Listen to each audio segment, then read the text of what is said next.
اليوم بغيت ندير هذا المسمن المربع في الفران كيجي مورق وزوين، وقلت علاش لا ما نشاركوش معاكم. الطريقه ديالو ساهله وراه كيجي زوين البنات، وهاد الحشوه ديالو راه ساهله حتى هي. غادي نحتاجو جوج ليف ديال الفورص مع زلافه ديال الفينو، واحد ابيض بيضه، والصفر كنحتفظوا به حتى كندهنوا به المسمن ديالنا من الفوق. كنضيف واحد الملعقه كبيره ديال العسل وملعقه كبيره ديال الخل ونص معلقه ديال الخميره ديال الحلويات، وضروري ما كنضيفوا شويه ديال الملحه. وكنبداو كنضيفوا في الماء وكنجمعوا العجينه ديالنا غير بالماء كيكون بارد من الروبيني. كنجمعوا العجينه كنخليوها قاصحه كيف ما غتشوفوا معايا في الفيديو، بلا ما ترخفوها باش تجيكم زوينه وكتجي مورقه البنات. ضروري ما تخليوها شويه قاصحه، ما ترخفوهاش باش تجيكم زوينه.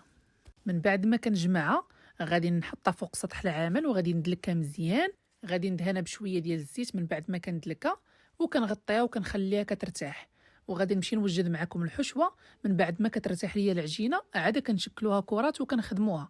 تبعوا معايا الفيديو مزيان وجربوا هذا المسمن، راه كيجي مورق وزوين. ديروه هكا للكوطي ولا ديروه للعشاء، راه كيجي زوين البنات. وانا درت معكم هذا الفيديو بلا ما نسرعوا لكم بزاف باش البنات يفهموا. صافي هنا من بعد ما خدمتها مزيان كيف ما قلت لكم كندهنوها ضروري بشويه ديال الزيت وكنغطيوها وكنخليوها ترتاح باش ملي كنبغيو نخدموا المسمن ما كيتقطعش معانا. وهاد العجينه راه عجينه كتجي زوينه البنات، بهاد المكونات كتجي مقرمشه وكتجي مورقه. وهنا غادي ندير معكم الحشوه ساهله، وانتم ديروا اي حشوه متوفره عندكم اللي كتبغيوه. هذه راه ساهله البنات. غادي ناخذ غير جوج ديال البصلات كنقطعهم طرافي صغار، كنضيف عليهم التوابل، شويه ديال الملحه، ملعقه صغيره ديال العطريه ديال الدجاج الا كانت متوفره عندكم راه كتجي زوينه. وغادي نضيفوا واحد رويس معلقه ديال البزار وملعقه صغيره ديال التحميره.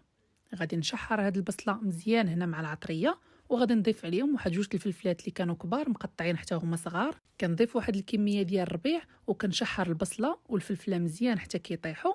وكنضيف عليهم الشعريه الصينيه وواحد العلبه ديال الطون ولا الكفته اللي بغيتوها البنات، اللي متوفر عندكم دجاج كفته اي حاجه غير تنسموا بها هاد البصيله والفلفله. بالنسبه للشعريه الصينيه خدمت هنا بديال الروز كتجي زوينه.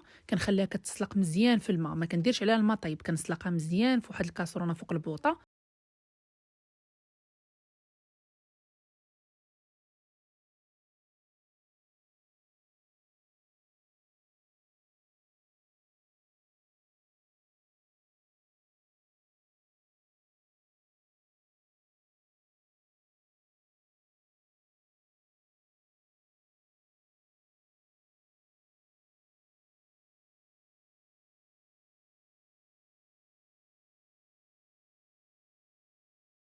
بغيتو ندير معاكم بعد ما ارتاحت العجينه، خليتها ارتاحت مزيان البنات، كنشكلها هنا واحد الكرات اللي يكونوا صغار باش يجيونا المسمنات غير صغيورين وزوينين. كنشكلهم كاملين واحد الكرات. من بعد ما كنشكلهم كنغطيهم تاني وكنخليهم يرتاحوا باش ملي كنبداو نبسطوا فيها ما كتبداش كتقطع لينا العجينه. ضروري ما تخليو العجينه ديالكم ديال المسمن ترتاح. من بعد ما شكلتهم هنا كرات وارتاحوا غنشكلهم كاملين واحد المسمنات مربعات كيف ما كتشوفوا معايا في الفيديو. من بعد ما ذوبت الزبده وغليتها مزيان فوق البوطه حتى كيتحيد منها داك الماء ولا داك الحليب اللي كتطلق باش كتعطينا واحد التوريق زوين في المسمن. كنرش واحد شويه الزيت على سطح العمل وكنبدا كنبسط في العجينه ديالي. من بعد ما كتعطي الطوع شوفوا معايا البنات دغيا كنخدموها، مني كنخليوها ترتاح كنخدموا المسمن دغيا. وتا هو من بعد ما كنشكلوا كامل واحد المربعات ديال المسمن كنخليهم حتى كيرتاحوا عاوتاني عاد كنبسطهم باش كنعمرهم بالحشوه. وما كنكثروا الزيت، كنديروا غير واحد الرشه خفيفه في الاول ونكملوا من بعد ما كنورقوها على هذا الشكل كيف ما كتشوفوا معايا. كندير واحد الرشه خفيفه ديال الزبده باش كتعطينا داك التوريق من الداخل، وكنشكلوهم على مربعات وكنحطوهم كيف ما قلت لكم. من بعد ما كيرتاحوا عاد كنعمرهم بالحشوه، والحشوه كتكون بارده تماما. كنصوبوها، راه صوبتها معكم في الفيديو اللي قبل من هذا البنات اللي بغاو يشوفوها، راه صوبتها معكم في الفيديو اللي قبل من هذا. صافي هنا كنبدا كنعمر في المسمن. كناخذ واحد الكميه زوينه ديال الحشوه باش كتجينا المسمنه عامره من الداخل مزيان، ماشي ديروا فيها غير شويه، قويوا البنات باش تجيكم الحشوه زوينه.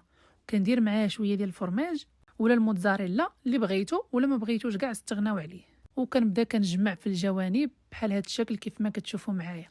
المسمنه كتجي مجموعه وكتجي مربعه وزوينه، والطريقه راه ساهله وكيجي المسمن مورق. انتم غتشوفوا معايا في الاخر الفيديو المسمن كيفاش كيجي. من بعد ما كنشكلو كامل كنبسطو بيدي على هذا الشكل وكنخلي العجينه حتى كترتاح. من بعد ما كنكملها راه كتكون ارتاحت، كنبسطها مزيان، راه دغيا كتعطي الطوع. كنبسطها وكناخذ واحد الزلافه كندير فيها شويه ديال التحميره والزيت، كنخلي حتى كتصفى ليا التحميره كتنزل لتحت والزيت كيطلع الفوق. كنزيد فيهم شويه ديال الزبده اللي كتشيط لينا على المسمن، وكندهنوا بها الوجه ديال المسمن كيف ما كتشوفوا معايا. راه كيجيو المسمنات حمرين وزوينين.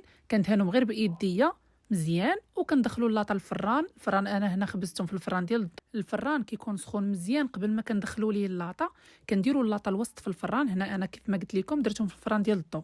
الا كان عندكم ديال الغاز كنسخنوه من قبل وكنديروا اللاطه من الفوق حتى كيتورق ليا المسمن وكيتنفخ، عاد كنهبطوه لتحت كيتحمر.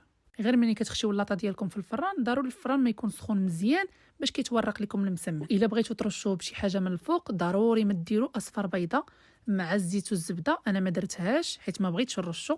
الا بغيتو ترشوه باش يلصقوا لكم دوك الزرارع ضروري ما ديروا اصفر بيضه ودهنوهم بها. وإلا عجبك الفيديو ما تنسيش تخلي قليب وتبارطاجي الفيديو مع الحباب. وإلا كنتي ما مشتركاش عندي اشتركي، راح قربنا نكملوا 200 ألف متابع. ومرحبا بكم جميعا.